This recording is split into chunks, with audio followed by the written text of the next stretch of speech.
बात उन दिनों की है जब मैं प्रमोशन ट्रांसफ़र पर पंजाब के नंगल शहर से चंडीगढ़ पहुंचा था। कंपनी ने मेरे लिए सेक्टर 8 में एक अच्छे मकान की व्यवस्था की थी।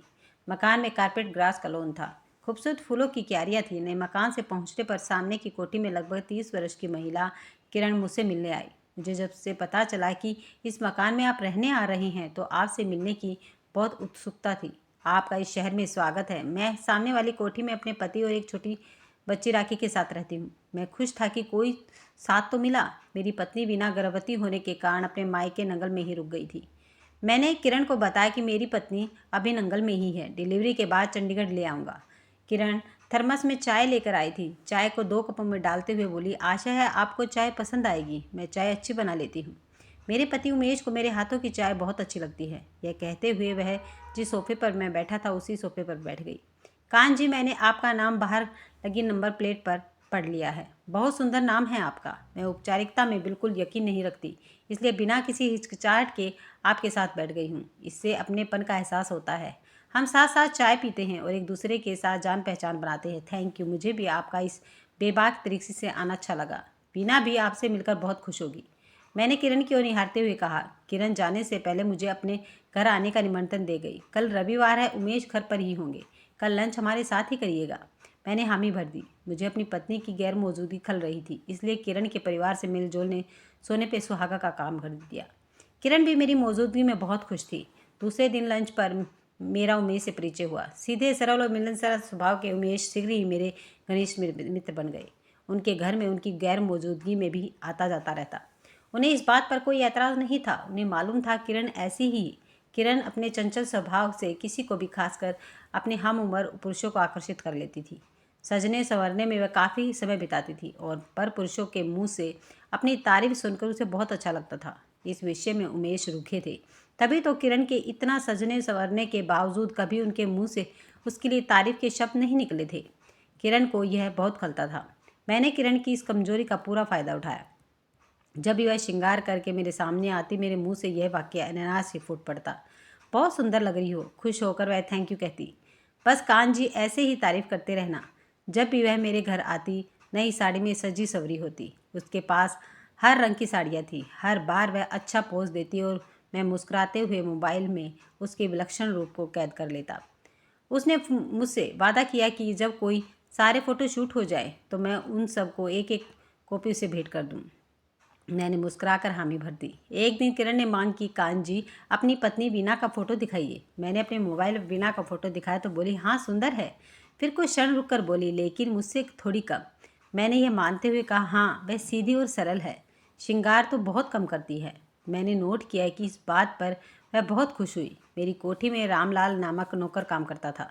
अक्सर किरण दिन के समय मेरे घर आकर रामलाल से सफाई का काम करवा लेती थी। दिन का खाना मैं ऑफिस में ही खाता था।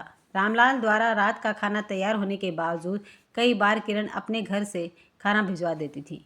किरण ने अपनी बेटी राखी के लिए आया रखी थी। मैं जब भी शाम के समय उसके घर फ़ोन करके जाता था, वह आया को बाज़ार कुछ खरीदने के लिए भेज चुकी होती थी।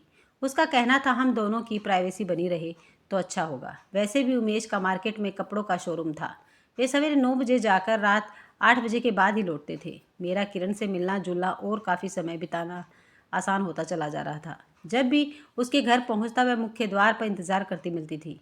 मेरे पहुंचते ही कभी वह मुझे हक करके प्यार करती तो कभी मैं उसे प्यार करने की पहल करता। संबंध प्राग्ध होने के बावजूद हम दोनों ने ही कभी मर्यादा के बाहर जाकर दैहिक संबंध बनाने की चेष्टा नहीं की। इस बात को शायद किरण ने भी भविष्य की संभावनाओं के लिए स्थगित कर रखा था।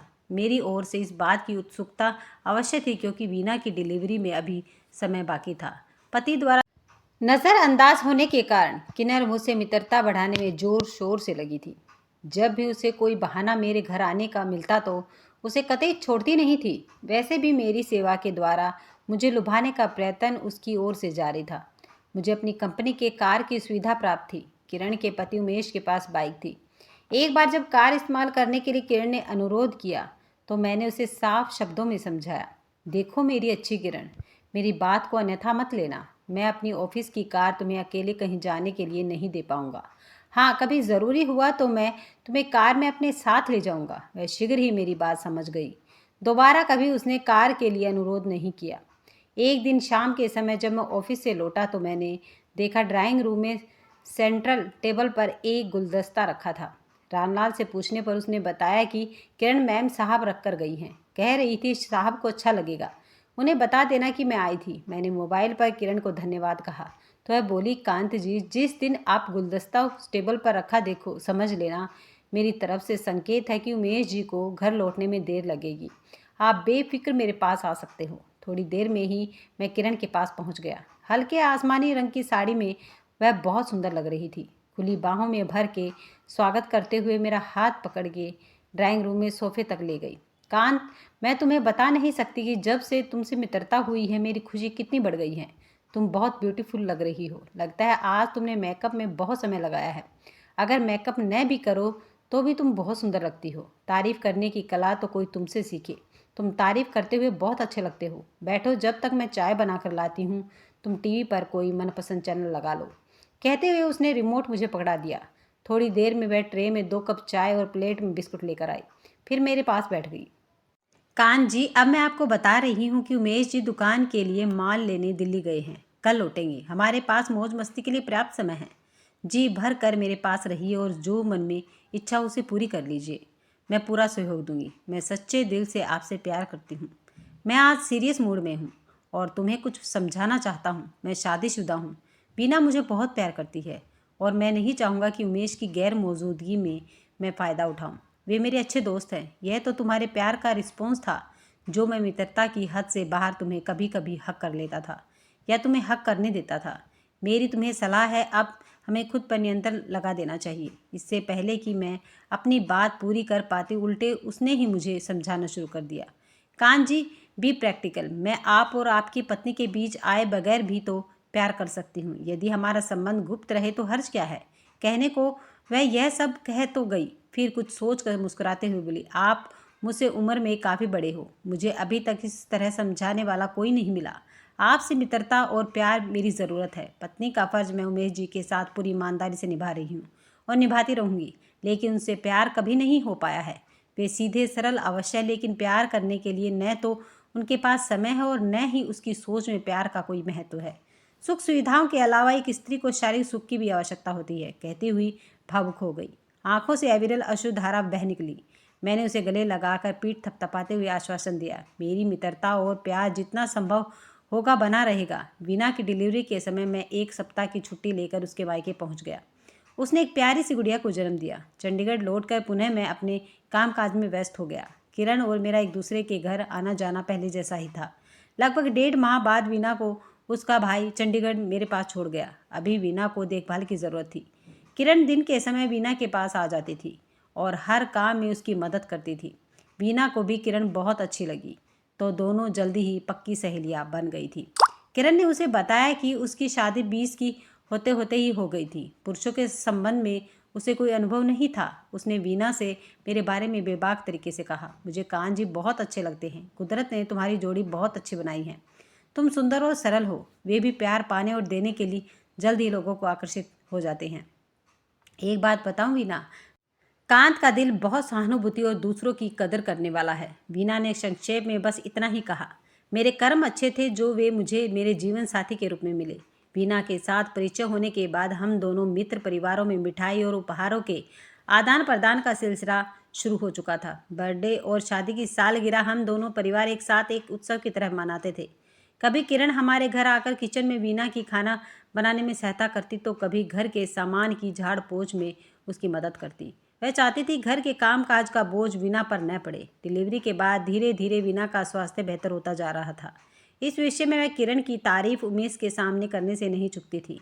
एक दिन उमेश बोले, किरण है ही ऐसी, सबकी मदद करने में उसे बहुत खुशी मिलती है। हमेशा मुस्कुराकर मदद करने का एहसान भी नहीं जताती है। पहली बार उमेश के मुंह से अपनी तारीफ सुनकर किरण की खुशी का ठिकाना न रहा।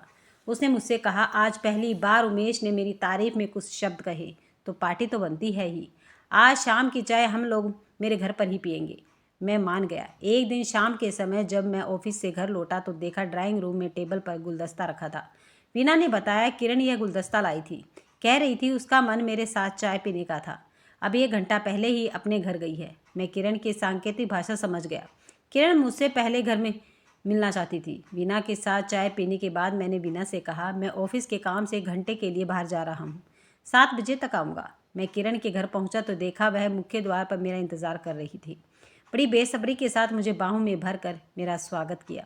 फिर मुस्कुराते हुए शरारती लहजे में बोली, कांत जी, मैंने आज बहुत दिनों बाद तुम्हें घर बुला लिया। उमेश किसी काम से शहर से बाहर गए हैं। हमें एकांत में बिताने के लिए पर्याप्त समय मिला है। बैठो, मैं कुछ बना कर लाती हूँ, फिर ढेर सारी बातें करेंगे। प्यार भी। मैं गुमसुम बैठा था। मन में विचार था, कहीं वीना के प्रति नाइंसाफ़ी तो नहीं है जो चोरी छिपे मैं किरण से मिलने आया हूँ। फिर सोचा, जब मैं कुछ गलत नहीं कर रहा तो पछतावा कैसा। बेशक हम दोनों एकांत में हैं, लेकिन आज हम रोमांस का कोई कृत्य नहीं करेंगे। मैं इन ख्यालों में खोया था कि पता ही नहीं चला कि कब वह मेरा हाथ पकड़कर अपने बेडरूम में ले गई। बेड पर मुझे बिठाते हुए बड़े प्यार भरे शब्दों में बोली, आज तुम्हें मेरे साथ सोने में कोई एतराज़ नहीं होना चाहिए। मैं की कर्तव्य मूड में बिस्तर पर लेटा शून्य देखता रहा। तभी किरण के मोबाइल पर फ़ोन आया। उसने अपने होठों पर उंगली रखकर मुझे चुप रहने का इशारा किया। वीना का फ़ोन है किरण, कांत किसी काम से बाहर गए हैं। मैं उनकी गैर मौजूदगी में बोर हो रही हूँ, इसलिए तुमसे बात करने का मन किया, वीना ने कहा। जवाब में किरण बोली, उमेश जी बाहर गए हुए हैं, मैं बस रात का खाना बनाने में व्यस्त थी। ऐसा करो, रात का खाना हमारे यहाँ ही खा लेना। कांत भी 8 बजे तक लौट आएंगे, थोड़ी गपशप भी हो जाएगी। किरण खुश थी कि थोड़ा और वक्त कांत के साथ बिताने को मिल जाएगा, अतः उसने हामी भर दी। किरण और मेरे नज़रिए में आधारभूत फ़र्क यह था कि उसे प्यार के साथ दैहिक आनंद की तलाश थी, जबकि मैं मन के मिलन का सुख चाहता था। वीना के साथ वैवाहिक सुख अपनी चरम सीमा तक मुझे उपलब्ध हो चुका था। वीना की बेपनाह मोहब्बत के चलते मेरे मन में यह विचार प्रबल हो रहा था कि मुझे किरण के दिल को कोई चोट नहीं पहुंचानी है, थोड़ा प्यार उसे भी दे दूं और वीना के प्रति ईमानदार भी रहूं। इसमें वीना का भी हित है, क्योंकि किरण वीना को बहुत चाहती है। मेरे प्यार द्वारा किरण जितनी खुश होगी, उतना ही वीना और किरण का संबंध गहरा होगा। अपने इस विचार पर क्षण भर को मुझे हंसी भी आई। एक दिन ऑफिस से घर आकर मैंने अनानास वीना को अपने बाहु पास में लेकर चूम लिया। वीना के लिए यह अप्रत्याशित था। बोली, क्या बात है, आज बहुत प्यार आ रहा है। तुमने फ़ोन पर बताया था आज किरण तुम्हारे साथ काफ़ी समय बिताकर शाम को गई है। तुम बहुत खुश दिखाई दे रही हो, मेरी पसंद की साड़ी पहन रखी है, मेकअप भी अच्छा किया है। तुम्हें इतना सुंदर देखकर मुझे बहुत अच्छा लग रहा है। ऐसे ही हर शाम को सजी सवरी और प्रसन्न मूड में मिला करो। मैंने अपने बहुपाश से उसे मुक्त करते हुए कहा। वीना भी बहुत खुश दिखाई दे रही थी। बोली, इतनी तैयारी इसलिए की कि आज हमारी शादी की सालगिरह है। शायद तुम भूल गए हो, मार्केट जाकर हम दोनों एक दूसरे के लिए गिफ्ट खरीदेंगे, वहीं चाय कॉफ़ी भी पी लेंगे। नहीं, मैं भूला नहीं था, मैंने भी सोच रखा था कि कुछ ऐसा ही करेंगे। मार्केट जाकर कुछ सामान सेलिब्रेट करने के लिए ले आएंगे। किरण को भी फ़ोन कर लो, अगर वह भी साथ चलना चाहे तो उसे भी साथ लेते हैं। मैंने कहा तो वीना ने तुरंत किरण को फ़ोन कर दिया। तीनों ने रात का भोजन साथ बाहर करके सालगिरह सेलिब्रेट की। अगले रविवार वीना ने डिनर पर उमेश और किरण को आमंत्रित करते हुए उमेश जी ने फ़ोन पर कहा, उमेश जी, शादी की सालगिरह वाले दिन हम लोगों ने आपको बहुत मिस किया। वह कमी पूरी करने के लिए आज रात आप किरण के साथ हमारे घर डिनर के लिए आएंगे। हाँ, कोई गिफ्ट लाने की ज़रूरत नहीं है, किरण गिफ्ट दे चुकी है। शाम को उमेश जी और किरण जल्दी ही मेरे घर पहुंच गए। पहले की तरह किरण मजेंटा साड़ी में पूरे मेकअप के साथ प्रसन्न मुद्रा में थी। वीना के सामने मेरे उसकी तारीफ करना उचित नहीं समझा। फिर भी किरण ने पूछ ही लिया, मैं कैसी लग रही हूँ इस साड़ी में। मन नहीं था, फिर भी दबे स्वर में मैंने कहा, अच्छी लग रही हो। मैंने कौतूहल की सीमा नहीं थी।